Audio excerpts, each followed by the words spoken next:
ராணிப்பேட்டை மாவட்டம் ஆற்காட்டில் தமிழ்நாடு விவசாயிகள் சங்கத்தின் பகுதி மாநாடு நடைபெற்றது.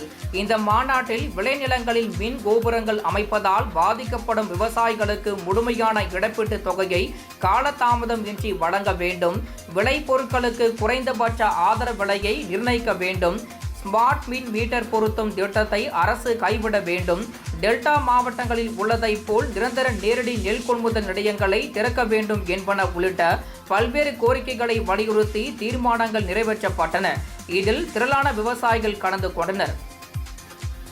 இந்த மாவட்டத்தில் இருக்கக்கூடிய மலைவாழ் மக்களத்தை சார்ந்த பழங்குடி மக்களுக்கான 2006 வனமசோதா சட்டத்தை பயன்படுத்தி அவருடைய அனுபவ நிலங்களுக்கு பட்டா வழங்க வேண்டும். அதே போல பழங்குடி மக்களுக்கு வழங்கப்பட வேண்டிய அனைத்து சலுகைகளும் உடனடியாக வழங்குவதற்கான மத்திய மாநில அரசுகளுடைய தொகுப்பிலிருந்து வழங்க நடவடிக்கை எடுக்க வேண்டும் என்று இந்த மாநாடு கோருகிறது. அதே போல தமிழகத்தினுடைய கூடுதலான பால் உற்பத்தியாளர்கள் இருக்கக்கூடிய மாவட்டமாக ஆற்காடு மாவட்டம், இந்த பகுதி ராணிப்பேட்டை மாவட்டம் ஆற்காடு பகுதி உள்ளது.